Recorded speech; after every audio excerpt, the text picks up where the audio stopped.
Let's talk about narcissism. So, I'm Dr. Christy Gibson. I'm a family physician and trauma therapist, and I like to read everything, all the things. So, I also love to take all kinds of trainings. And most recently, I've been doing some trainings with Terry Real of Relational Life Therapy, and he has so much to say when it comes to narcissism. First off, narcissism doesn't tend to be narcissistic personality disorder for many, many people. Narcissism tends to be traits that are many people can have. Women, men, children, all kinds of people can have a tendency towards selfishness and grandiosity. So those are kind of the two different pieces of narcissism that many of us share. It becomes much more pathological when it's affecting your relationships, like when you're so selfish that you're not willing to hold empathy, or when you are so grandiose that you just want power over everybody. And I'm sure we can think of a few people in the public sphere that might meet those criteria.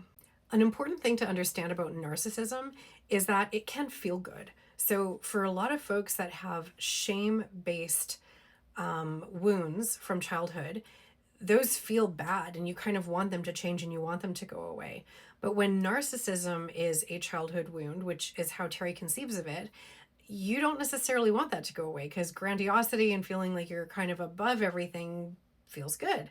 So you don't necessarily want that to change. And so what we need as therapists to find is the leverage points. And so in Terry's work, he uses relationships. He uses your relationship with a partner, with your children as leverage, because you will be happier within those relationships and you'll probably be a happier person and live longer. But it's interesting because when I think about the contexts where I work, that leverage might look different. And I think so much of it is just like, don't you want your life to be easier? Don't you want to not be in constant conflict? And that might be a better leverage point for folks who aren't necessarily in a committed relationship where they care deeply about the other. So in Terry's RLT training, he teaches that narcissistic traits can be overcome. And what you want to do is to kind of incentivize that, to demonstrate to them what the negative consequences are, and to teach them empathy and to teach them ways to not be selfish, and that this is something that can be taught. A lot of the stages of management of narcissism actually involve treating trauma. So when Terry Real talks about narcissism, he's describing two different wounded parts. One is the very wounded child, the one who's just totally flooded and shut down, generally more of a pre-verbal state. But then he talks a lot about the adapted child that has created survival strategies of which narcissism has resulted from those survival states. And so he talks a lot about how the adapted child is the one that is acting as the adult. And it's kind of very analogous to internal family systems where you're looking for adult consciousness, or that what DBT calls wise mind. There's lots of different ways to conceive of the adult within who's sometimes getting overwritten by these wounded parts. Terry's approach is to form an alliance with the person with narcissistic traits. And you would do that by confronting them with truth, but telling it from a perspective of love and care, like saying, oh my gosh, like you poor perpetrator, I'm going to tell you the truth of what I'm seeing in terms of your behaviors and attitudes, but I'm going to do it from a place of love, knowing that you were wounded and that's why this happened. So you were pumped up so much as a kid, or you created this strategy based on shame, but something has happened to create these behaviors that are not serving you. And I care about you, so I'm really excited for us to be working together on this. And so it's not, it is very truthful and it's blunt, but it's coming from a place of compassion. This can result from a childhood where there was a lot of false empowerment, which is kind of falsely pumping the tires of the kid, telling them how great they are, how they're the best.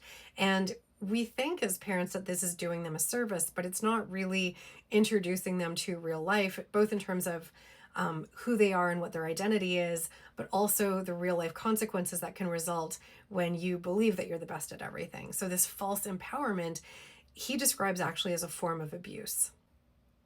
So what a therapist might say in that situation is, oh my gosh, you poor guy, like I can tell you're decent and that you want to be a good person in the world. And of course you can do that, but you weren't taught how to. So let me extricate this decent guy from the part of you that learned that this is the best way to be in the world. And of course it's not working, and kind of help them gain an understanding of how it's not working. Because a lot of times society does reward narcissistic behaviors and traits, and that show of confidence and that belief in self can be rewarded in a lot of different ways. So we have to demonstrate how relationally they're paying a high price. In Western societies, men have been taught to fear subjugation, being dominated, and they've been taught to fear vulnerability.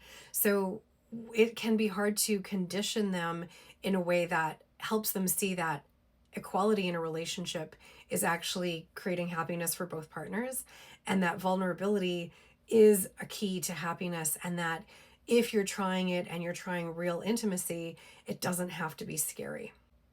I found these introductory sessions to Terry Real's work very hopeful, because it could help me understand that narcissistic traits can be managed, and that there are defined skills and strategies that can help people see the harm that they're perpetrating and want to do something different. Like, so that desire comes from inside, even though it might be driven by some external consequences, generally relational ones, but it could be work related ones too. And so Terry takes this very much from the couple perspective in terms of how does your partner being affected by this, and the one up, one down within a relationship. But I do think that this management of narcissism can extrapolate or be done within individual counseling sessions as well. There are generally two different roads inwards in that case. If you're managing narcissism as the individual, one is, well, who was the narcissist in your life? So a lot of times this behavior was modeled, and the narcissist didn't necessarily have a great relationship with them, or it was fractured. So some parts of it were good and other parts were not. So who do you want to be in the world? Do you want to be like this person? Is a way that you can kind of use their identity as leverage. The other important leverage point is that humans are wired for connection. And so to be in an authentic, loving, connected relationship, it's pretty hard to be constantly in that one-up position. So for a person to want to be in relationship with anybody, whether that's partner or otherwise, and to achieve the ability to be yourself and authentic and not necessarily putting on a facade all the time, that is another really important possible leverage point. I'm curious to hear from other professionals and practitioners, but also folks who've either been diagnosed with narcissistic traits or been in relationship with somebody. Do you think these strategies would work?